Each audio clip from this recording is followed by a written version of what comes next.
So, there's this one day at work that's haunted me ever since. Honestly, it all started with what I thought was just a harmless prank. You know how sometimes a little joke seems innocent enough until it snowballs into complete chaos? Yeah, this was one of those times. I still remember walking into that cramped office thinking I was just going to stir the pot a bit, maybe get a laugh or two from my coworkers. Instead, I accidentally set off a chain reaction that ended with, well, half the office losing their jobs. I swear it wasn't supposed to go that far. Like, I wasn't trying to torch careers or anything. It was supposed to be one of those silly moments you laugh about in the break room, except the break room got shut down the next day. So picture this. You show up to the startup where you've been plugging away for a year, nothing too crazy, just hoping to keep your head down, maybe sneak in a coffee or two without the boss noticing you're avoiding an actual task. That morning, the office feels like any other Monday morning, people half-heartedly pretending to be enthusiastic, some tapping away at keyboards, others fiddling with their phones under their desks. The usual noise of a place trying to feel alive, but really just running on leftover enthusiasm. And then my coworker Jess, who's basically the office firecracker, loud, opinionated, and always looking for ways to shake things up, comes over with this smirk that immediately screamed, "Trouble." She dared me to pull a prank on Mark, our boss. Now, Mark isn't your typical stern boss. He's more like the stressed out guy who's trying to keep this whole startup dream alive but looks like he hasn't had a proper night's sleep in months. And yeah, the company was already on thin ice financially, so any disruption wasn't just risky, it was borderline reckless. But Jess's grin was infectious, and honestly, part of me thought, what's one little joke? So, I went for it. I didn't realize in that moment just how badly things were about to spiral down. Looking back, it's almost absurd how everything just unraveled from that point. One stupid prank. One misguided email sent as a joke. And bam, the whole office is on edge, rumors flying, fingers pointing, and the poor HR manager, Ms. Lopez, suddenly buried in meetings trying to put out fires no one ever expected. Honestly, I still can't fully wrap my head around how one goofy idea turned into the day half of us got fired. But hey, that's the story. It all began with me thinking, let's have a little fun. Turns out, fun has a weird way of ripping through fragile setups, especially in startups on the brink. So yeah, I've been at this startup for about a year by then, just kind of blending into the background, you know? Like that guy everyone knows is there but doesn't quite know what he actually does. Honestly, I was fine with that. The whole vibe of the place was, let's say, energetic in the sense that people were constantly stressed, scrambling to hit deadlines, and trying to convince themselves we were headed somewhere promising. Now Jess, she's a whole different energy. Picture someone who's impossible to ignore even when she tries to be subtle, which, spoiler alert, she never really does. She's the kind of person whose voice cuts across the office like she's narrating her own reality show. Jess had this reputation for stirring things up, pushing boundaries, and basically daring people to step out of their comfort zones. Sometimes it was inspiring, other times it was downright reckless. That particular Monday morning, she comes strolling over with that usual confident swagger and this mischievous sparkle in her eyes. "Hey, come on," she says, dropping down into the chair beside me without even asking. "You're too quiet around here." Pull a prank on Mark. Live a little. Mark was our boss, who honestly already looked like he was on the edge of a meltdown by day 2 of every week. Dark circles so deep it seemed like his eyes were auditioning for a zombie movie. On top of that, the company was hanging by a thread financially. There had been talks, quiet, behind closed doors, whispered reminders about burn rate and funding deadlines, that if we slipped, it could all fall apart. Our startup's thin ice wasn't some metaphorical exaggeration, it was the reality every single one of us was painfully aware of. But Jess, being Jess, didn't care one bit about all that. She saw Mark's stressed-out demeanor as, well, prime prank material. "Trust me," she said, smirking, "he needs it." I hesitated, and you know how it goes. Sometimes the urge to just break the monotony wins. I had kept my head down for a year. Maybe it was time for a little chaos, so I agreed. The plan was ridiculously simple. Just an email, supposedly from Mark, but full of ridiculous fake announcements. Stuff like mandatory mid-afternoon karaoke sessions and new dress code, superhero costumes only. Pretty harmless, right? I thought it'd get some laughs, maybe loosen everyone's shoulders a bit. Jess helped me craft it, adding her signature sass and jokes that were just edgy enough without crossing the line, or so we thought. What we didn't anticipate was how quickly things escalated. The email, which I intended to send to just a handful of people as a joke, somehow went to the entire company. How? Well, turns out a quick copy-paste error, combined with our email client's reply all button getting overused, turned a prank into a company-wide surprise. People started laughing at first. Some messaged me saying they loved Mark's secret plan. But then confusion set in. The email didn't have Mark's usual sign-off or tone. A few thought it was a phishing attempt. Then rumors began swirling about whether Mark had finally snapped or if it was some kind of viral stunt for investors. And then, the email made its way to HR. Ms. Lopez, the HR manager, kind of the office's unofficial firefighter, was, let's just say, less than thrilled. She called an emergency meeting that same afternoon, summoning the senior team and all the pranksters, which, included mostly me and Jess. Jess noticed the shift immediately. The energy went from amused to, oh crap, real, serious in about 3 seconds. People started whispering in corners, looking like they were dressed for a funeral, even though it was just the middle of the work week. Of course, the tension didn't just stop there.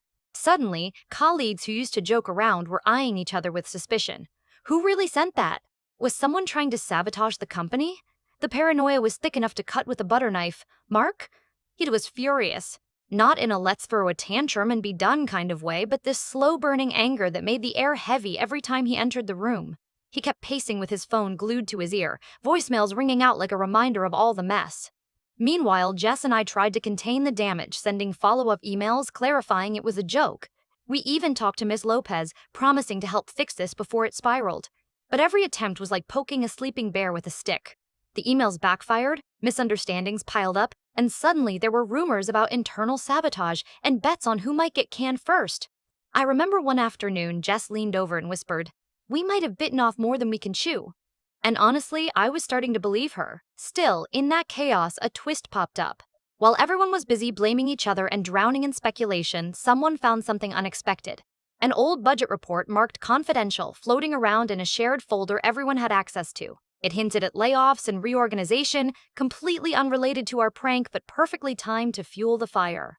I could see the office shifting again, the tension giving way to a new kind of unease.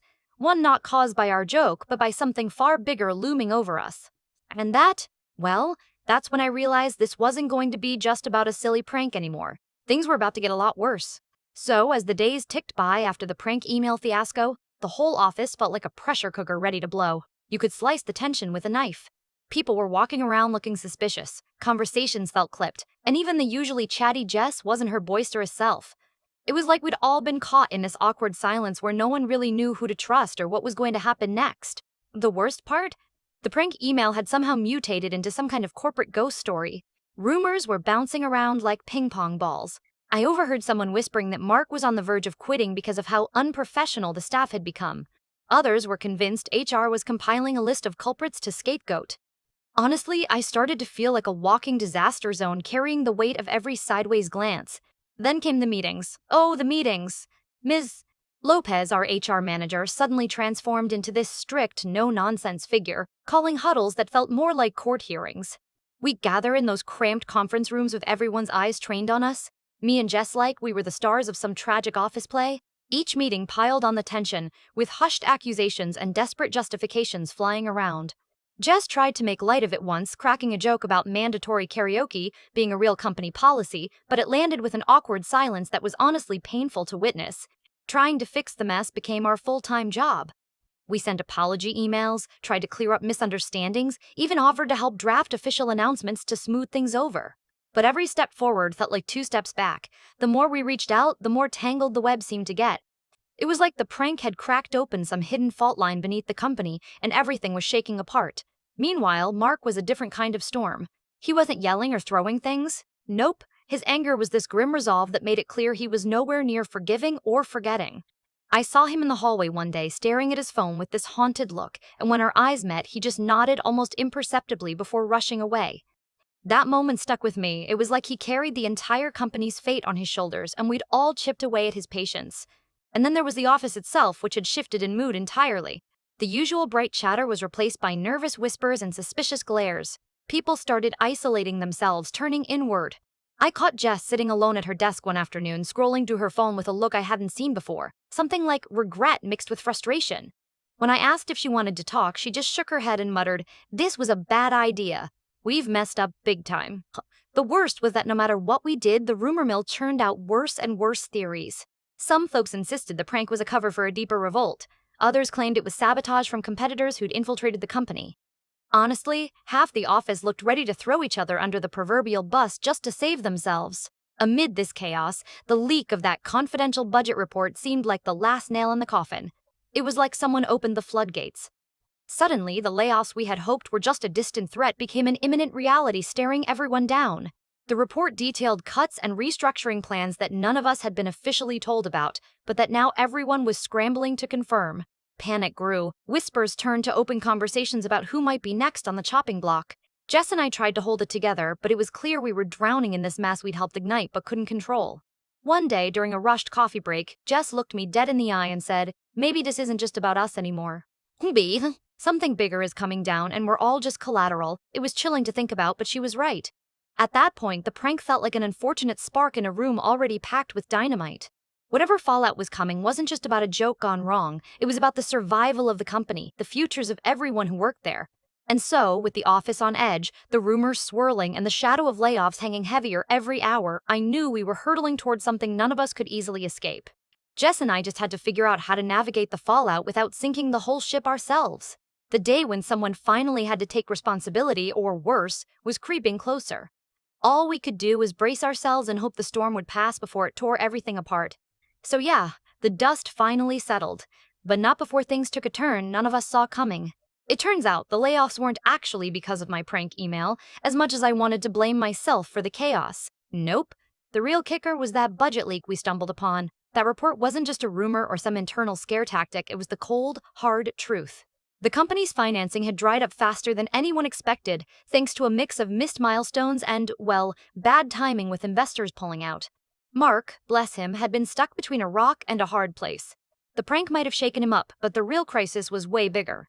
The CEO and board had to make those brutal calls to keep the startup alive, even if it meant letting go of half the team. So, legally and ethically, the layoffs were coming regardless. When everything finally came to a head at a company-wide meeting, Mark addressed everyone with that weary, worn-out expression of a guy who's been carrying the weight of a sinking ship on his back too long.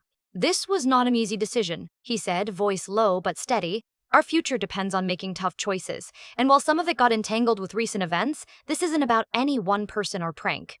It's about the survival of what we've all been building." There was silence, thick enough to drown in before the announcements rolled out.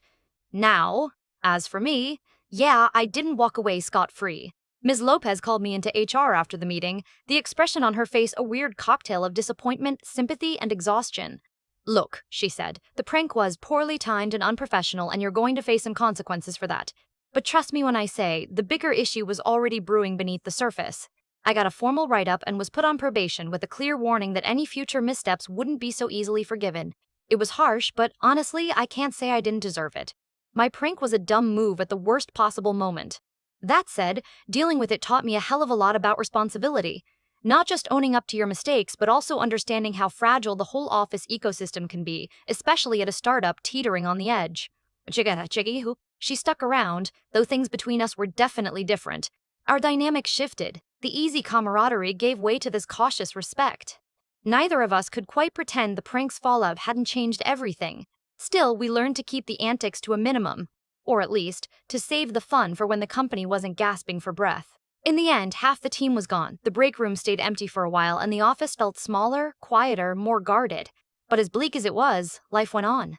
We survived, even if it was bittersweet. That messy, chaotic episode forced everyone to grow up a little faster and face realities nobody wanted to own. Sometimes I catch myself thinking about that day. The foolish prank, the chaos, and all the unintended consequences, and wonder what I'd do if I had a second chance. Would I still go for the joke knowing what was coming? Maybe I'd keep my head down, play it safe. Or maybe, just maybe, I'd find a way to pull off a prank that didn't cause a mini apocalypse but reminded us all to laugh a little even when the stakes were sky high.